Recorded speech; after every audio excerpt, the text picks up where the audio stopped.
Today I want to talk about the arsonist who was just arrested out in Spokane for potentially starting the Old Trails fire. I live out in Spokane, and I've seen family and friends be impacted by this fire so far. It's been a major tragedy, and as of right now, these fires are still happening. Last I heard, there was zero containment on these fires. We have 700 confirmed structures that have burned down.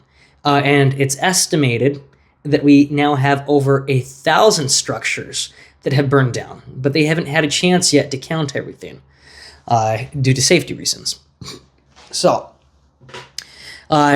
These fires on Saturday started popping up one after another, after another. And keep in mind, we've had a record drought season. It's been very dry. And on Saturday, we had very high winds. So not a very good concoction when you mix the two together. But it just seemed like too much of a coincidence that we were having so many fires pop up all on the same day. Because I've never seen anything like this before. I've lived out here over the last 10 years, and this kind of situation, for me at least, is new. And I've seen other fires take place here, but not like this. On Saturday, when the Old Trails fire, the first big one that broke out, and currently has affected 3,700 acres so far, when that broke out in Spokane, when it first began, a concerned resident noticed an individual hiding out, apparently in a field, on the ground.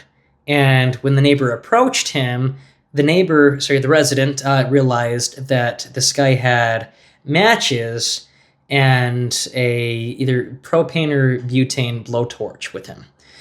So he reported this individual to the police due to the obvious suspicion, and police arrested him, but they, I guess, didn't have enough evidence, so they released him, but were able to obtain more evidence through investigation, and went back and locked him up.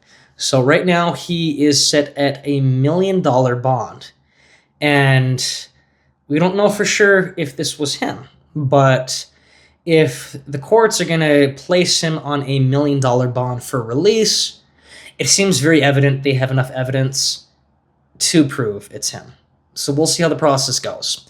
But this individual's name is Aaron Farinacci.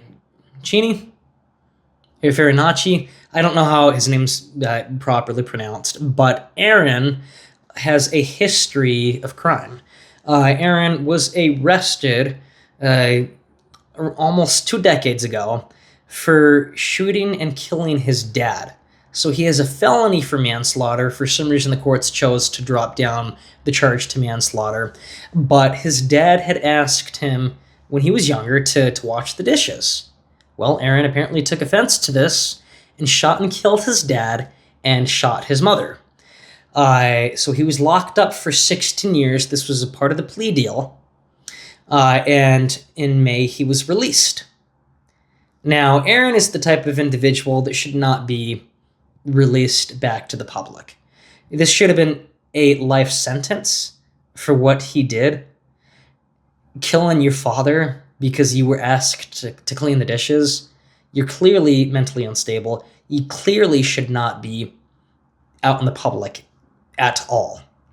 But he was released back in May. And all it took was 2 months for him to come up here to Washington State and theoretically, if he actually did it, commit a major crime and start a fire that has now impacted around probably almost 100,000 residents. And the smoke and everything is impacting everybody else out here. But we've had close to 100,000 residents who've had to flee their homes, who've had to evacuate. And yeah, it's estimated that almost 1,000 structures have burned down in this region. So probably 700 plus homes have burned down.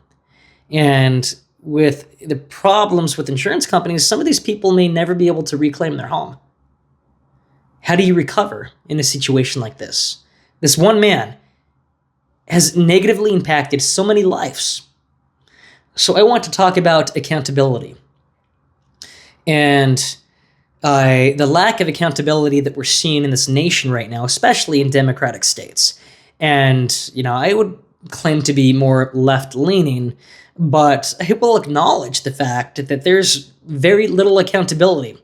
You see it in my city out here in Spokane. You have a very large homeless population out here, and they can commit crime after crime after crime, and they might get locked up for a day, but it's catch and release. They get locked up and they're released the next day. They break into a building, still under $1,000 in property. Hey, just a slap on the wrist. As long as you don't do it again for another few days, you're going to be fine. I had a neighbor a few years ago, and I probably 5 or 6 times I saw groups of police that would pull up to his house undercover and arrest him. And 2 or 3 days later, he's back at the house. Then he would get arrested again. And just a few days later, he would be back at the house. So clearly, there's no accountability. When you have no accountability for individuals committing crimes, or the accountability is so small and insignificant, these individuals will continue to commit crime after crime. And being locked up in jail for a day or two might just mean, 3 hots and a cot. Hey, I'm locked up, but I get free food for 2-3 days, and I get a warm bed to stay in. Then I can get back onto the streets and smoke meth and smoke fentanyl and break into buildings and rape people. And there's going to be no accountability for my actions because the place I live does not care. There's not enough jail cells, so we can't keep people locked up. Well, expand the jails, expand the prisons. I know a punitive system isn't effective, but unfortunately, like I said, there are certain people that just can't function out in society. They need to be locked up for life. And when you take a very liberal approach where you give chance after chance to these individuals, they just become a parasitic burden to the system. They become a huge financial burden to the system. And Aaron is one of these individuals who is a burden to the system, who causes major issues. He's a murderer. And now he has destroyed the lives of thousands of people. You got to lock them up. You got to lock these people up and maintain accountability. Otherwise, we will continue to see these issues happen. And I know that we've had a dry season out in Spokane. Global warming is a clear issue too. And it was a very windy day on Saturday and Sunday, and sort of today too. But maybe the whole Trails fire wouldn't be in existence if Aaron was still locked up. We still have to prove completely that he's the one that did it. But so far, it seems like he did.